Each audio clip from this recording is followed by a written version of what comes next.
Focus is always good, direct overhead, black and white. Your taxes for Reptilian Shapeshifter movie uploads.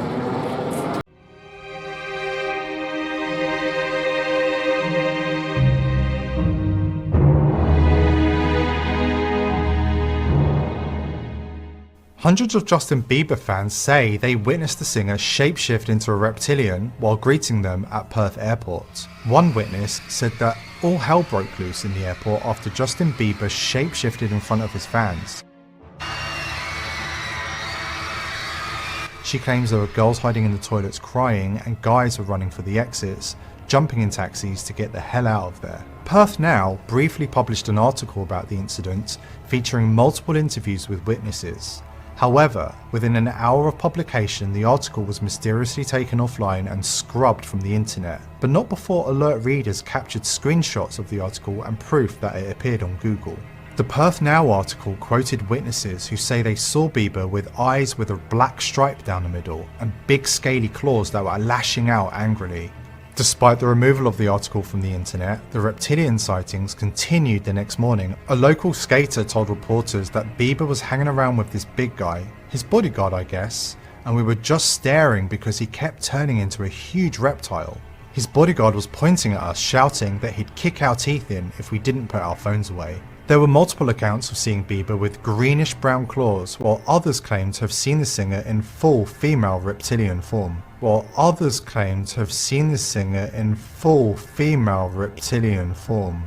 One fan described the reptilian version of Bieber as really big, like way over 6 foot, slitty little reptilian eyes, curves, and covered in scales.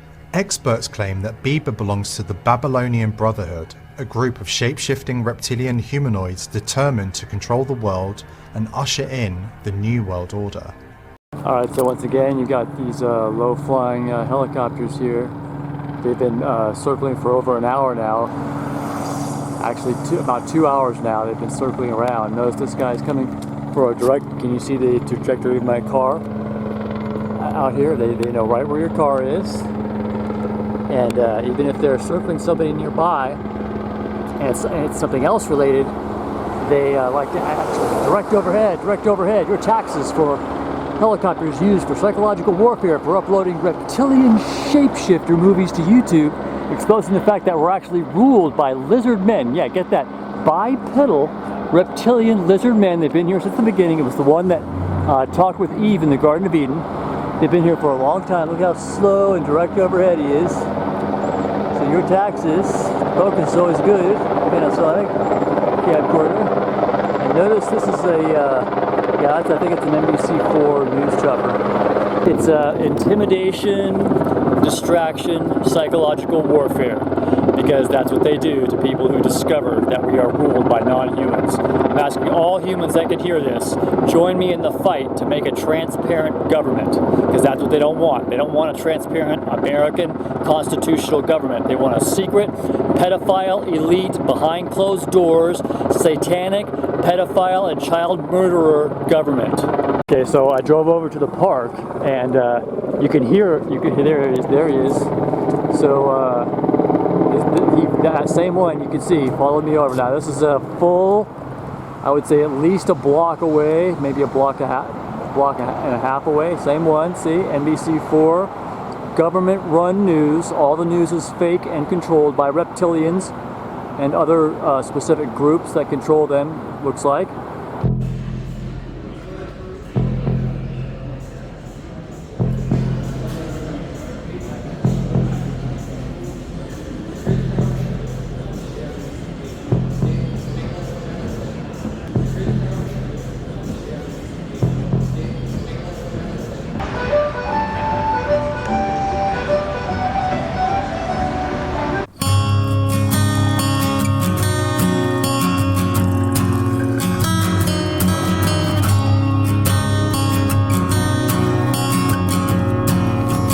So I was watching the show Secular Talk with Kyle Kukutsky, according to Jimmy Dore, and he's actually a good speaker. I mean, kind of a puke, but he does a good job of summarizing things, and I'm not like in lockstep with this guy. Obviously, secular talk, right? It's like people want to subscribe to him because like, oh yeah, someone who's not religious, someone who's firmly not believing in God and giving glory to God. But you see, as you can see, I'm not afraid. I'm not afraid before God that I'm doing something that is going to be displeasing to Him, because you get your education where you can, you get your information where you can.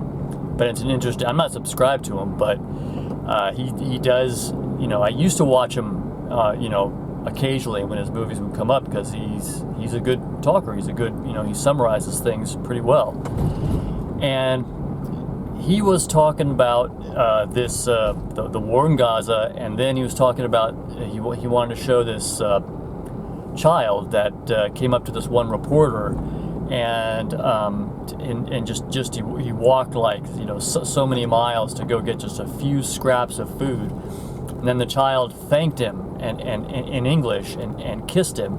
He was so grateful, and then the child got shot by an IDF soldier there, and was killed with some other people that they were shooting, and he said, and what Kyle was going on to say was that this is the even mainstream news now is having to admit that what's going on in the Gaza Strip is it's beyond the pale. They can't cover it up anymore, because like he was saying that this is what he was saying, not what I'm saying. He was saying that the news, including CNN and all these various mainstream news, they were cheering on the Israelis in the war against Gaza and Hamas, but now they have no choice. They just have no choice but to finally start saying that there's something wrong with this. Now,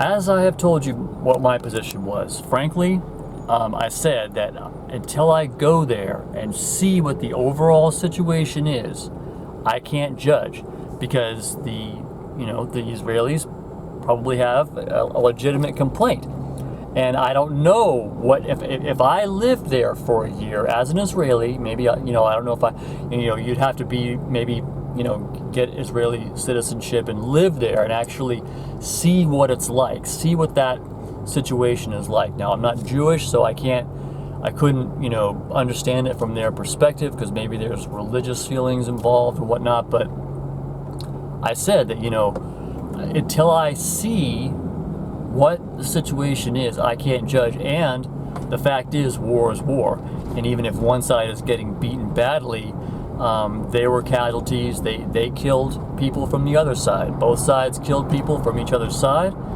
and war is war. And if you've heard the saying, all is fair in love and war, well, it does matter. I would say it does matter how you win, okay? And winning the right way is something that matters. But that you win matters more, okay? So it's the priority is to win, even if it's using shitty tactics, because losing is that's worse, okay? Even if you had to win by shitty tactics, because you would rather win for your side. But where the line gets drawn finally is the acts of barbarism against civilians, and especially children. That's where the hesitation about what's going on starts to evaporate, and the giving the Israelis the benefit of the doubt that they're dealing with a trash problem. Because I know we got a trash problem here where I live. A group trash problem that a lot of people agree on, but can't do squat about, because guess what? Their government is controlled by evil forces, which is something I kind of want to get to here. But I would say that at the point where there are these one after the other, like, if it was an occasional, war crimes do happen. People in the heat of battle, they do cruel things, and we know that, and this is something that's going to happen. But where you get the the continual stream of barbaric, horrible acts, and the starvation, and the endless, and what he was saying was in this Kyle Kaczynski movie on Secular Talk, he was saying that they have a thing now of shooting the limbs off of children. Okay, this is what the IDF is doing. Okay, the Israelis, and this is what he was saying. I wasn't confirming it, but he said this one reporter was there, and he said he whatever verified it, and that kind of matches a lot of the other stuff that we hear about. And at that point, now see, I like I said, war is war. You have to fight against your enemy, fine, and it's gonna be horrible stuff, and we don't like it, but they've got a problem with these people next to them that keep firing rockets into their country. Their own countrymen have died. They're living in fear. It's a constant battle. It's a constant struggle. They don't want them. They built a huge wall. That's how much they don't like them, and so forth and so on. So there's a certain amount of, hey, like I said, until you go there and you see what it's like for them and see what the overall situation is, I don't want to judge, but where you get the continual, ongoing stream of on video horrific acts and witnesses of these horrific, barbaric, utterly cruel acts against kids. And even if they're, I was even down with the fact that, look, if you just, if you have mercy and you ship in food and then they rebreed and populate, and then Hamas builds up with its next generation of young men, you just have the problem all over again. So as far as them, vilifying them for a genocide, again, it's a war, and they're dealing with an intractable problem. See, if it hadn't gone on for that long, as long as it has gone, it's gone on for as long as I've been alive, as long as I've been watching the news, there's been this war. And so the remaining result is that these people obviously are not going to solve their problems very easily. And so what you've got is, finally, okay, you got to take care of it, ugly as it may be. Now, I thought this about it. Look, if they could have conducted a war, or even like a war, but then what they did was they said, look, the Israelis have the money, the resources, and the competence to take and buy some cheap land somewhere in the African desert or something nearby and ship them out. Put them on ships, put them on buses, put them on trucks, whatever, and ship them out and say, look, we'll provide, the water and everything for you to get started. And, because we just, and just make the announcement, we don't want them as neighbors. Okay. That would have been understandable. But where the war loses righteousness with the public now, see, all the goodwill from the October 7th massacre, so-called, that apparently was funded and organized by Israel for this exact purpose, but all the goodwill from that could have been, just think right now, Israel would basically look like the good guys to most people if what they had done was simply shipped the Palestinians out, if that's even possible. Maybe it's not possible, all they can do is kill them. But then at the same time, why take it so long? I mean, why not just, I don't, because of the hostages? Well, finally you got to do something about it instead of stretching it out and then these continual cruel wars. And what I think is going on is that the reptilians want to have a continual, ongoing, slow war, which is what they're doing in Ukraine, which is what they're doing in Yemen, all these different things, because they want the suffering to continue so they can feed off of the human suffering, because that's what they do. They love the ongoing suffering, and then they get the greed up of these military contractors to keep the weapons flowing. And everybody who voted for Trump now, if you're not awake with this whole Epstein thing now, that and what I like what Colonel McGregor was saying, Americans are now finally with this Epstein thing are realizing that the ballot box is broken, because this thing of not revealing the Epstein files when he promised he would, and then lying several times about it, and then saying it's all a Democrat hoax now, it's so obvious that now now he can't let it out because his entire reputation will be blown. He has no problem with, you know, smearing other people and saying, oh yeah, that creep Jeffrey Epstein, all these other people, but you know, the reason why that he is making sure that they don't release those files is because he's in them. Otherwise, if he wasn't in them, he would probably blow the entire Congress. He don't care who's paying him. He would have blown them all, but he's in it. And if they get released, see, and once again, it's not just the file. They know he's on the list. They know Jeffrey Epstein had 12 different numbers for him. But the video and the photos, that's what would be the real game changer. That would basically, you know, be something that even the hardcore, as they say, something like 30% of the hardcore original MAGA people that are just staunchly pro-Trump, all right, you know, all right, so there's a scandal, okay, no, it's the Democrats, but, you know, everybody with common sense knows the reason he hasn't released those files because he's in them. But so people are realizing that something's off, and then the fact it doesn't help that Epstein is connected with Mossad, which is the secret you know, the Israeli version of our CIA and NSA and all of our other crappy, evil, murderous secret organizations that we have here in America, which are completely un-American.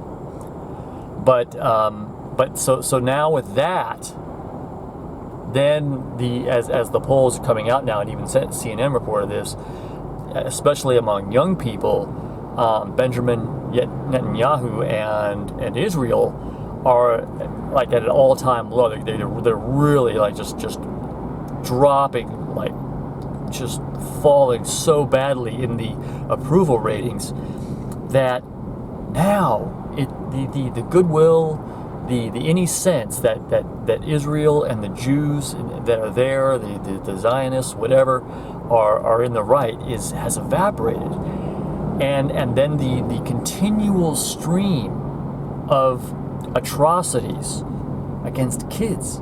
No, it's really bad. And I would just say this if there's any Jews possibly listening to me that happen to be in positions of power here with this, I mean, you got to turn it around. You got to stop that. You got to stop, you know, do something.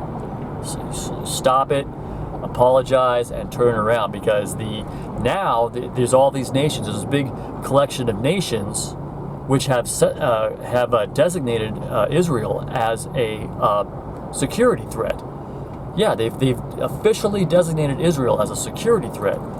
And the news is just getting worse and worse. And I would just say, look, you got to stop the hemorrhaging fast. I mean, if you're smart tacticians, and I think that you are, you should realize that it's not going to fly anymore. Finally, it's going to come.